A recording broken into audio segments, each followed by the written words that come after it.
নমস্কাৰ, আজি হৈছে 13 ফেব্ৰুৱাৰী শুক্ৰবাৰ।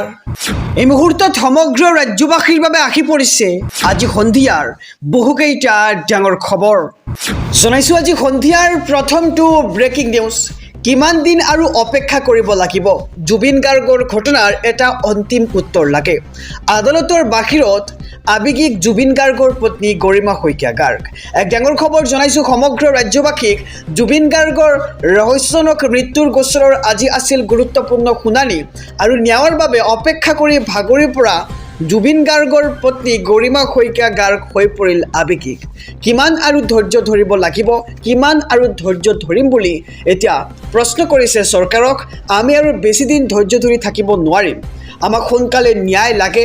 চৰকাৰ আৰু ন্যায়পালিকাৰ ওচৰত ফাষ্ট ট্ৰেক আদালত গঠন কৰাৰ দাবী জনাই গৰিমা শইকীয়া গাৰ্গে আৰু জুবিন গাৰ্গৰ গোচৰৰ বিচাৰ প্ৰক্ৰিয়া ক্ষীপ্ৰ কৰি এটা অন্তিম উত্তৰ ৰাইজে পাব লাগে আৰু কোনোদিনেই যাতে কোনো দোষী হাৰি যাব নোৱাৰে সেইটো নিশ্চিত কৰক চৰকাৰে। জুবিন গাৰ্গৰ ৰহস্যজনক মৃত্যুৰ গোচৰ আছিল গুৰুত্বপূৰ্ণ শুনানি আৰু ন্যায়ৰ বাবে অপেক্ষা কৰি ভাগৰি পৰি জুবিনৰ পত্নী গৰিমা শইকীয়া গাৰ্গে আৱেগিক হৈ কেতবোৰ মন্তব্য কৰিছে। কিমান আৰু ধৈৰ্য ধৰিম বুলি মন্তব্য কৰিছে গৰিমা শইকীয়া গাৰ্গে। লগতে কৈছে যে আমি আৰু বেছি দিন ধৈৰ্য ধৰি থাকিব নোৱাৰিম, আমাক সোনকালে ন্যায় লাগে। চৰকাৰ আৰু ন্যায়পালিকাৰ ওচৰত ফাষ্ট ট্ৰেক আদালত গঠনৰ দাবী জনাই গৰিমা শইকীয়া গাৰ্গে। জনাইছোঁ আৰু এটি ব্ৰেকিং নিউজ ডাঙৰ খবৰ। লাখ লাখ অবৈধ ভোটাৰৰ নাম কৰ্তন, এছাৰত আৰু বহু নাম কৰ্তন কৰা হ'ব আৰু এই ঘোষণা কৰিছে ৰাজ্যৰ মুখ্যমন্ত্ৰী ডক্টৰ হিমন্ত বিশ্ব শৰ্মাই। এক ডাঙৰ খবৰ জনাইছোঁ সমগ্ৰ ৰাজ্যবাসীক। লাখে লাখে নাম কৰ্তন কৰা হৈছে ভোটাৰ তালিকাৰ পৰা। ৰাজ্যত এছআৰ প্ৰক্ৰিয়াৰ জৰিয়তে লাখ লাখ অবৈধ ভোটাৰৰ নাম কৰ্তন কৰা হৈছে আৰু এছআৰত নাম কৰ্তন 2,43,885 গৰাকী ভোটাৰৰ নাম। সমষ্টিয়ে কৰ্তন হাজাৰ হাজাৰ লোকৰ নাম। বিন্নাকান্দি হোজাই লামডিং সমষ্টিত কৰ্তন 38,000 ভোটাৰৰ নাম। লখিমপুৰৰ 5 সমষ্টিৰ বাদ পৰিল 50,252 গৰাকী ভোটাৰৰ নাম।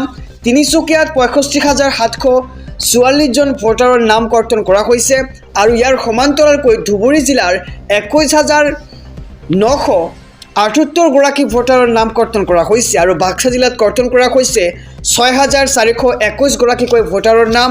কামৰূপ মহানগৰত কৰ্তন কৰা হৈছে 25,932 গৰাকী ভোটাৰৰ নাম। লগতে বিলাসীপাৰা সমষ্টিত কৰ্তন কৰা হৈছে 4,000 ভোটাৰৰ নাম। গোলাঘাটৰ 5টা সমষ্টিত কৰ্তন কৰা হৈছে 57,075 জন ভোটাৰৰ নাম আৰু এছাৰৰ পাছত নগাঁৱৰ 7টা সমষ্টিত কৰ্তন 43,867 গৰাকী ভোটাৰৰ নাম আৰু বোকাজাৰ সমষ্টিত কৰ্তন কৰা হৈছে 6,125 জন ভোটাৰৰ নাম আৰু হাওৰাঘাট সমষ্টিত কৰ্তন কৰা হৈছে 10,012 জন ভোটাৰৰ নাম। ডিফু সমষ্টিত কৰ্তন 8,827 গৰাকী ভোটাৰৰ নাম। শিৱসাগৰত ফৰ্ম 7ৰ জৰিয়তে কৰ্তন কৰা হৈছে 14,660 গৰাকী ভোটাৰৰ নাম আৰু এছাৰত আৰু বহু নাম কৰ্তন কৰা হ'ব। বিজেপি কৰ্মকৰ্তাৰ অভিযোগৰ ভিত্তিতেই অবৈধ ভোটাৰৰ নাম কৰ্তন কৰা হৈছে আৰু অসম চুক্তিৰ পিছত প্ৰথমবাৰলৈ ইমান সন্দেহযুক্ত লোকৰ নাম কৰ্তন কৰা হৈছে। মন্তব্য ৰাজ্যৰ মুখ্যমন্ত্ৰী ডক্টৰ হিমন্ত বিশ্ব শৰ্মাৰ। জনাইছোঁ আৰু এটি ব্ৰেকিং নিউজ ডাঙৰ খবৰ। জুবিন গাৰ্গৰ পৰা লাখ লাখ টকা লুটিছিল 2 দেশৰক্ষীয়ে আৰু মহাপ্ৰতাৰক নন্দেশ্বৰ বৰা আৰু পৰেশ বৈশ্য। এক ডাঙৰ খবৰ জনাইছোঁ সমগ্ৰ ৰাজ্যবাসীক। জুবিনৰ লগত থাকি জুবিনৰ বুকুত কামুৰিছিল 2 দেশৰক্ষীয়ে। 2 দেশৰক্ষী নন্দেশ্বৰ বৰা আৰু পৰেশ বৈশ্যৰ বিৰুদ্ধে ভয়ংকৰ অভিযোগ উত্থাপিত হৈছে। জুবিন গাৰ্গৰ সৈতে প্ৰবঞ্চনা কৰিছিল নন্দেশ্বৰ বৰা আৰু পৰেশ বৈশ্য।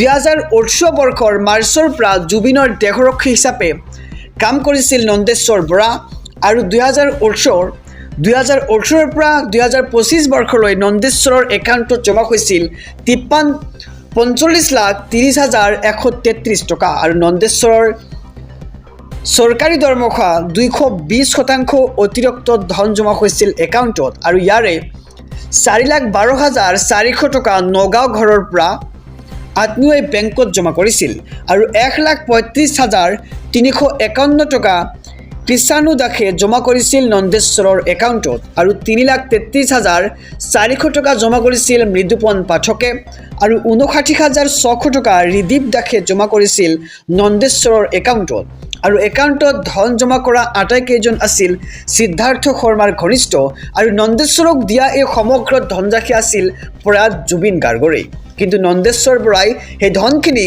উভতাই দিয়া নাছিল জুবিন গাৰ্গক আৰু জুবিনৰ ধন আত্মসাৎ কৰিছিল নন্দেশ্বৰ বৰাই একেদৰে পৰেশ বৈশ্যৰ বেংক একাউণ্টতো খেলিমেলিৰ তথ্য পাইছিল 2022 পৰা 2025 চনলৈ পৰেশ বৈশ্যৰ একাউণ্টত জমা হৈছিল 36,93,339 টকা আৰু ইয়াৰে 15 লাখ টকা ঋণৰ নামত লৈছিল পৰেশ বৈশ্যই আনহাতে 18 লাখ টকা সুইপ ক্ৰেডিট হৈছিল পৰেশ বৈশ্যৰ একাউণ্টত আৰু এই সকলো তথ্য আদালতত দাখিল কৰিছে SITয়ে আৰু জুবিনৰ লগত থাকি জুবিনৰ বুকুত কামুৰিছিল দুই দেশৰক্ষীয়ে জনাইছো ৰাজনৈতিক প্ৰেক্ষাপটৰ এটি ডাঙৰ খবৰ কংগ্ৰেছৰ মিত্ৰতাত খেলিমেলি বাতিল হ'ল ভূপেন বৰা অখিল গগৈ আৰু লুৰিণজ্যোতি গগৈৰ গুৰুত্বপূৰ্ণ বৈঠক এক ডাঙৰ খবৰ জনাইছো ৰাজনৈতিক প্ৰেক্ষাপটৰ বিৰোধী ঐক্যত এবাৰ মৌখম আঘাত দেখিবলৈ পোৱা গৈছে কংগ্ৰেছৰ নতুন মিত্ৰতাৰ ফৰ্মুলাক লৈ অসন্তুষ্ট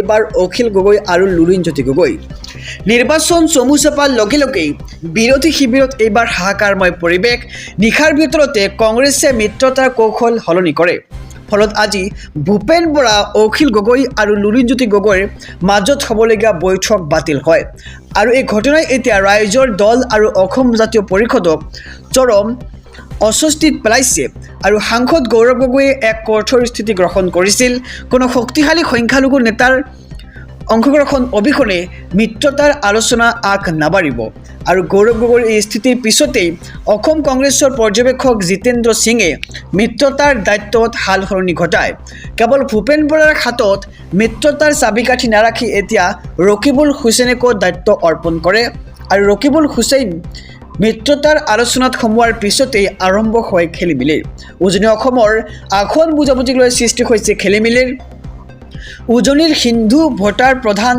আসনসমূহৰ মিত্ৰতাৰ অংকত এতিয়া সংখ্যালঘু নেতাৰ বৃদ্ধি পাইছে হস্তক্ষেপ ৰকিবুল হুছেইনৰ এই সক্ৰিয়তাক লৈ মিত্ৰ আঞ্চলিক দলসমূহ অসন্তুষ্ট হৈ পৰিছে জনাইছো আৰু এটি ব্ৰেকিং নিউজ ডাঙৰ খবৰ 3 মাহলৈ চৰকাৰী বিষয়াই নাপাব কোনো ধৰণৰ ছুটি হয় ঠিকই শুনিছে 3 মাহলৈ চৰকাৰী বিষয়াই নাপাব কোনো ধৰণৰ ছুটি আৰু কিয় নাপাব ছুটি জনাইছো সবিশেষ খবৰ 3 মাহৰ বাবে বাতিল চৰকাৰী বিষয়াৰ সকলো ধৰণৰ ছুটি আসন্ন বিধানসভা নিৰ্বাচনৰ প্ৰতি লক্ষ্য ৰাখি এই নিৰ্দেশনা চৰকাৰৰ আৰু 1 মাৰ্চৰ পৰা 31 মেলৈকে ছুটি নাপাব চৰকাৰী বিষয়াই আৰু মে মাহৰ ভিতৰত নিৰ্বাচনী প্ৰক্ৰিয়া শেষ নহ'লে বাঢ়িব পাৰে এই আৰু জৰুৰীকালীন পৰিস্থিতিৰ বাদে অন্য কোনো ছুটি নাপাব বিষয়াসকলে আৰু নিৰ্বাচনী কাম কাজ সুচাৰুৰূপে চলাবলৈ লোৱা হৈছে এই সিদ্ধান্ত আৰু 3 মাহৰ বাবে বাতিল চৰকাৰী বিষয়াৰ সকলো ধৰণৰ ছুটি আসন্ন বিধানসভা নিৰ্বাচনৰ প্ৰতি লক্ষ্য ৰাখি এই নিৰ্দেশনা এইবাৰ চৰকাৰৰ আৰু 1 মাৰ্চৰ পৰা 31 মেলৈকে ছুটি নাপাব চৰকাৰী কোনো বিষয়াই আৰু মে মাহৰ ভিতৰত নিৰ্বাচনী প্ৰক্ৰিয়া শেষ নহ'লে বাঢ়িব পাৰে এই ম্যাদ জনাইছো আৰু এটি ব্ৰেকিং নিউজ ডাঙৰ খবৰ বাবৰি মছজিদৰ সমৰ্থনত হ'ব বাবৰি যাত্ৰা বাবৰি মছজিদৰ নিৰ্মাণ কাৰ্য আৰম্ভ কৰি হুমায়ুন কবিৰৰ এই হুংকাৰ এক ডাঙৰ খবৰ জনাইছো নিউজ ট্ৰেণ্ডিং অসমৰ সমুদৰ্শকক বাবৰি মছজিদৰ সমৰ্থনত আৰম্ভ হ'ব বাবৰি যাত্ৰা হাজাৰ বাধা নেওচি নিৰ্মাণ কাৰ্য আৰম্ভ কৰা হুমায়ুন কবিৰৰ হুংকাৰ দেখিবলৈ পোৱা গৈছে পশ্চিমবংগৰ নদিয়া জিলাৰ পৰা আৰম্ভ হ'ব এই বাবৰি যাত্ৰা আৰু 265 কিলোমিটাৰ বৃহৎ বাবৰি যাত্ৰা উলিয়াব হুমায়ুন কবিৰে আৰু দেশৰ ভিন্ন প্ৰান্তত এজাহাৰ দাখিল হুমায়ুন কবিৰৰ বিৰুদ্ধে বাবৰি মছজিদ সম্পূৰ্ণ হ'বলৈ নিদিয়াৰ ধমক বিজেপি নেতা আৰু হিন্দু সংগঠনসমূহৰ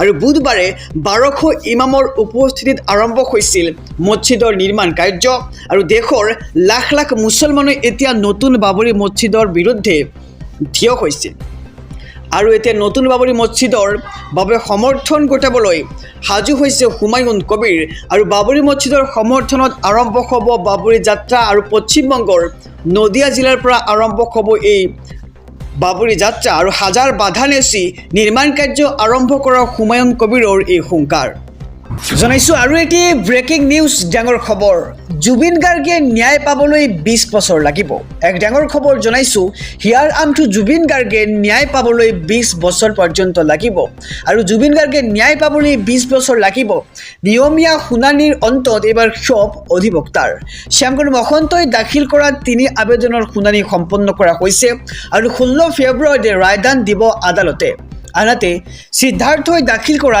3খন আবেদনৰ শুনানি গ্ৰহণ কৰিছে এতিয়ালৈ গোচৰটোৰ নথিপত্ৰ আদান প্ৰদানেৰে কাম চলি আছে আৰু এনেকৈ হ'লে 20 বছৰতকৈও অধিক সময় লাগিব ৰায়দানৰ ক্ষেত্ৰত আৰু ডে টু ডে শুনানি হ'লেহে জুবিনে ন্যায় পাব জুবিন গাৰ্গে ন্যায় পাবলৈ আৰু 20 বছৰ লাগিব আৰু এনেকৈ চলি থাকিলে জুবিন গাৰ্গে 20 বছৰৰ ন্যায় নাপায় আৰু নিয়মীয়া শুনানিৰ অন্তত এবাৰ ক্ষোভ অধিবক্তাৰ জুবিন গাৰ্গে ন্যায় পাবলৈ 20 বছৰ পৰ্যন্ত লাগি যাব নিয়মীয়া শুনানিৰ অন্তত এবাৰ ক্ষোভ অধিবক্তাৰ